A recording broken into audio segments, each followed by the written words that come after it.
how is it going? I'm Steven Webb and this is Stillness in the Storms, and I want to talk to you about accepting things and letting things be as opposed to letting things go. We always get told to let it go, move on, forgive, forget, and all those things. But it doesn't really work. It's like, ugh. So I'm going to talk about that on today's show. And this is Stillness in the Storms, and I talk about anything that really gives us a little more inner peace. Things that change our perspective, things that allow us to go deeper into our understanding of ourselves. I cannot remember who said it about knowledge is knowing other people, wisdom is knowing ourselves. And Stillness in the Storms really is about getting to know ourselves so we can be that stillness in a storm. And yeah, that's what it's about. So yeah, don't forget to subscribe, hit the whatever button. I don't know if you're on Spotify, hit the follow.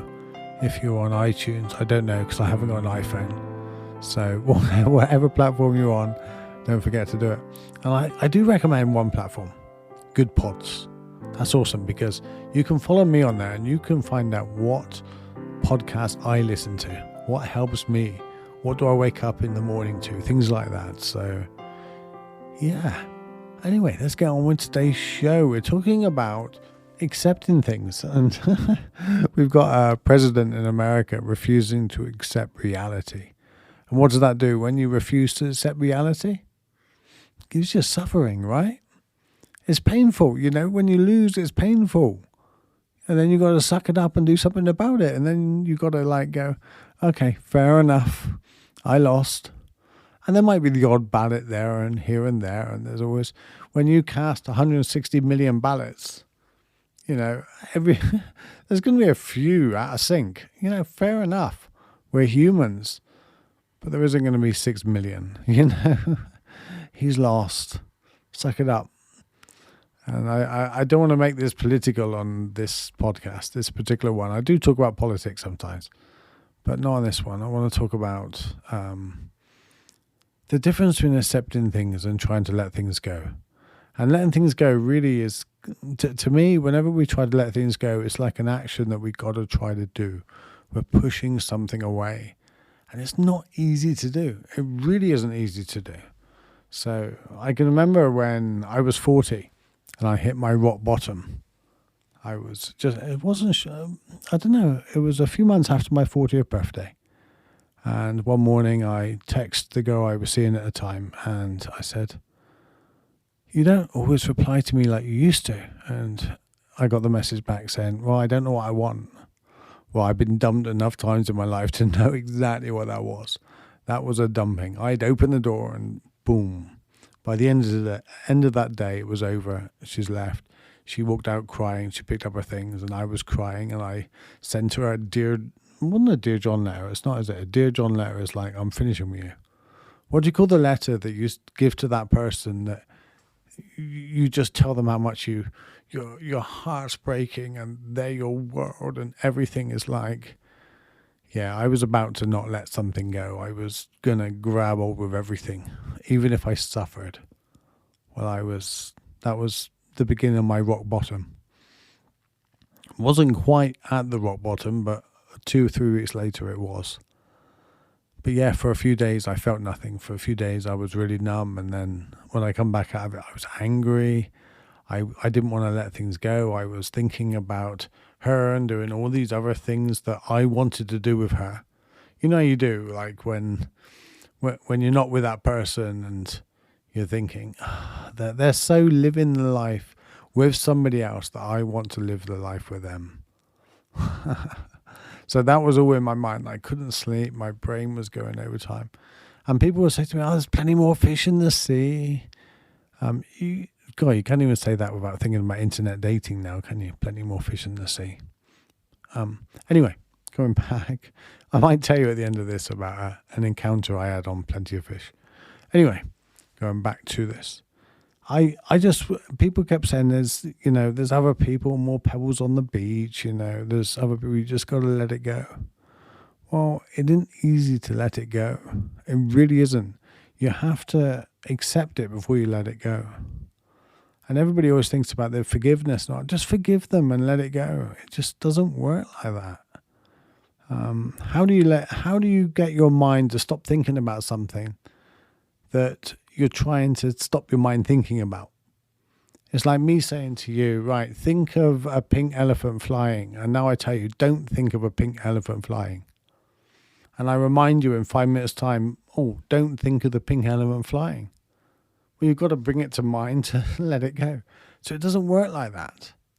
So it's about accepting things. And at this point, I'm reminded of Dan Millman and in The Way of the Warrior. He says, suffering is our psychological resistance to what happens. Isn't that true? Suffering is our psychological resistance to what happens. So like Trump now, he's suffering because he's accepting to give into it. Or not give into it. He's struggling to accept this present situation. And that's what you're doing. You're trying to fight it. If a tree accepts the wind, it can bend with it. But if it tries to fight the wind, it's going to break. And it's the same with dealing with loneliness. After my rock bottom for a long time, I really had to deal with loneliness. I would sit and I would listen to lonely songs, and it would really be overwhelming. The emotion would come up, and eventually it would overwhelm me, and I would feel more and more lonely. I was almost growing it until I was overwhelmed by it, until you get to a stage where you just want to draw the curtains, lock the front door, turn off the lights. You sit down in front of the sofa and you bend your knees up and you sit there and you just place your elbows and your hands on your knees. You put your head on your hands or something. And you just want to cry. You want to shut the world out. Don't text me. Don't phone me. Don't you dare. I'm fine, but just leave me go. That's when we're overwhelmed with emotions. That's when our emotions are then controlling us as opposed to we're in control of the emotions. And any emotion that is ignored or any emotion that we don't take seriously will overwhelm us eventually. It'll keep coming back. I got some good meditations on my website, stevenwebb.com, that will help you with that. And in an app that I'm going to be a teacher on soon, Aura, they will have some really good meditations about dealing with strong emotions.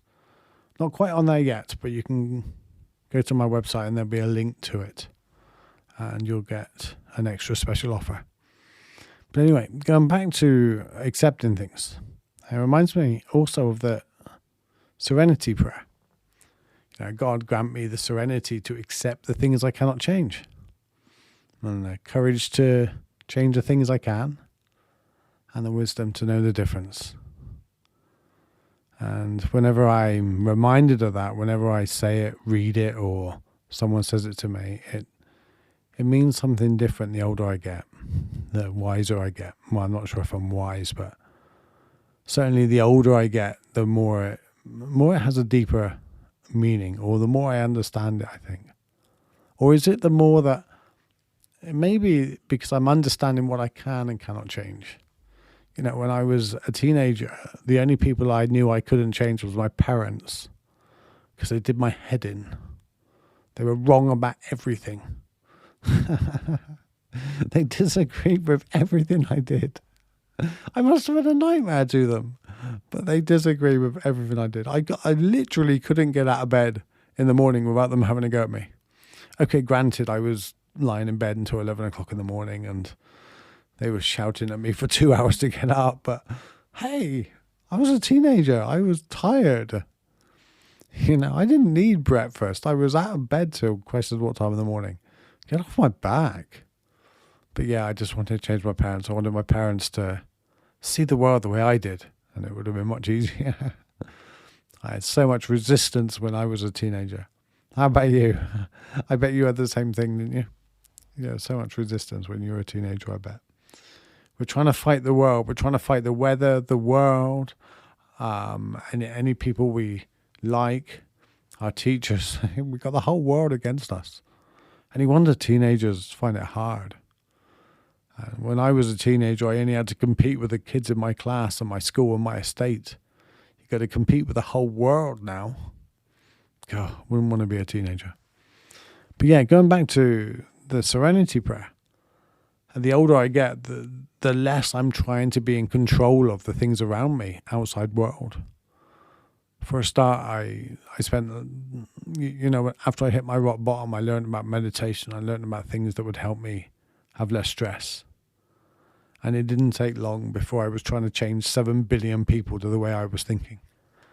And now I just live that way. And if I invite people to live in a similar way, and if they don't want to, that's fine. But they often come back and go, hey, can I have some of that inner peace that you've got? And I just share how it works for me.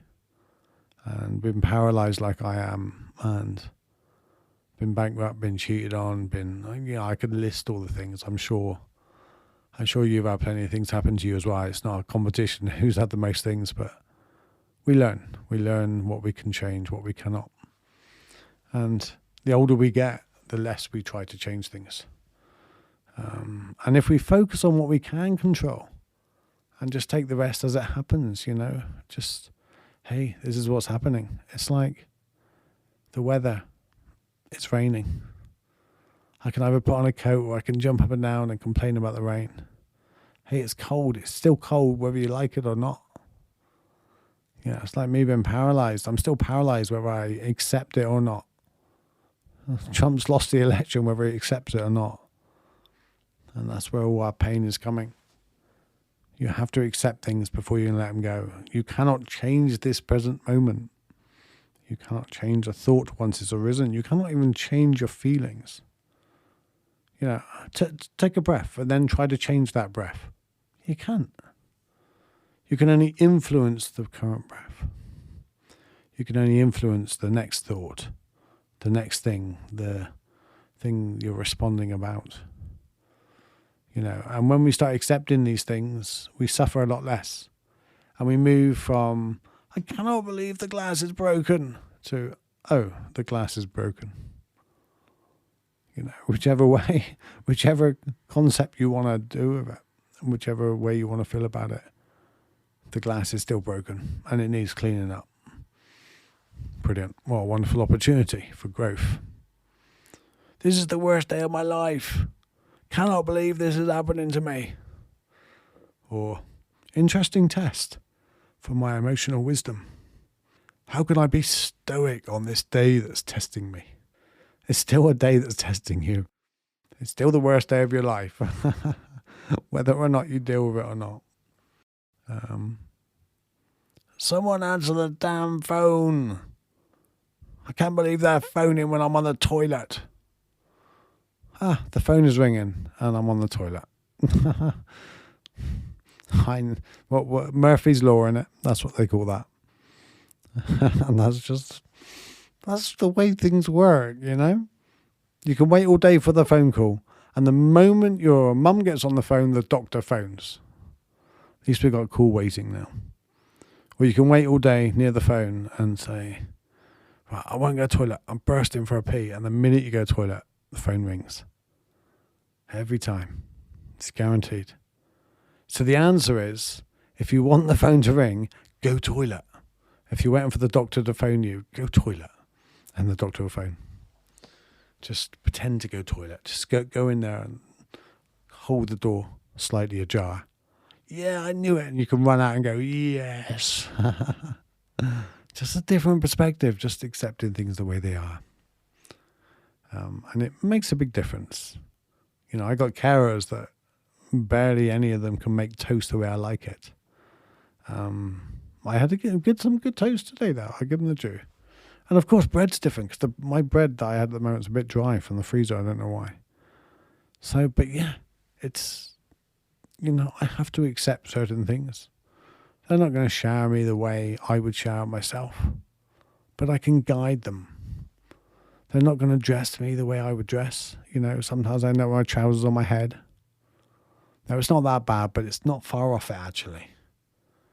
My underpants backwards. Hey, they've got Superman on the front. Seriously? Can you not even get that right? Yeah, trust me. That happens. They're not my jeans. You got my shirt on backwards. It's okay. Anyway, yeah, let's go back to what we can control and we can't control. And in the little book of Stoicism, which timeless wisdom and gain resilience, confidence and calmness, they say about the 3 levels of influence we have on different things. High influence, our choices in judgments and actions, our thoughts, how we think about things. Partial influence, health, wealth, relationships and outcomes of our behaviors. No influence, the weather, our skin color, our eyes, how tall we are, and most external circumstances, how that person thinks, what that person does, the traffic, things like that. So really, when we realize what we can influence and what we cannot influence, we stop trying to influence. We stop wasting our energy trying to influence the things we have no influence over. Stop trying to change the weather. Stop trying to change different things. You cannot even eat a donut and decide where that weight's going to go on. So you don't even have full control over your body. Your health you can influence, but you cannot have full control over it. But you can have control over what you do with your thoughts. You don't even have control over what your next thought is. You can only influence it by giving weight to it or not. And it's the same with any skill that we home in on. Take a golfer. The golfer can practice all the time and he can be brilliant. Even Tiger Woods has his day. And I watched someone do a hole-in-one the other day and they went to hit the ball and they must have hit it. And it went down and it bounced along the water, skimmed the water 3 times, jumped up on the bank, it went all the way around the green and eventually into the hole.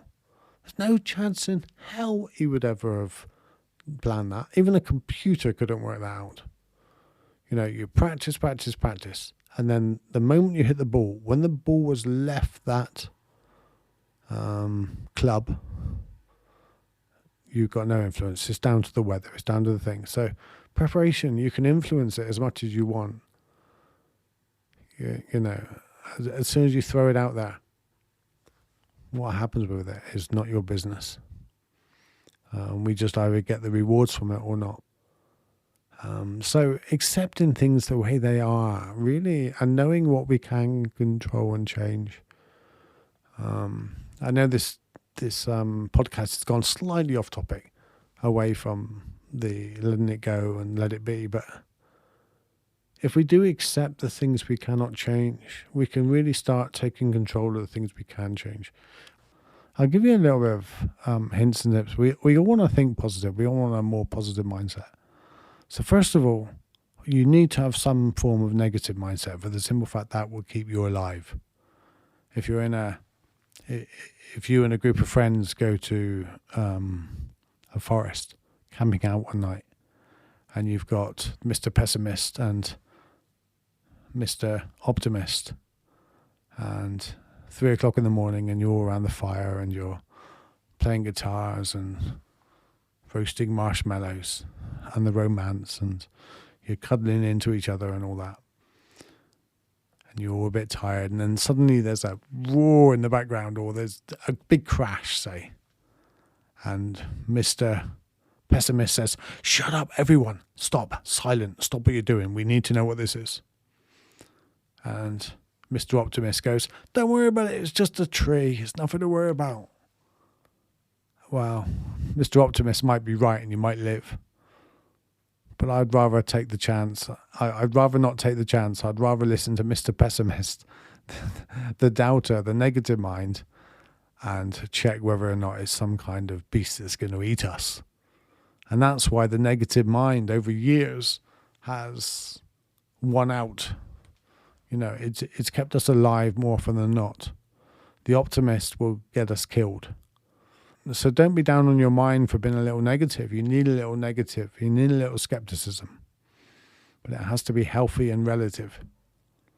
And when I mean relative, I mean it has to be relative and in balance to what you're doing.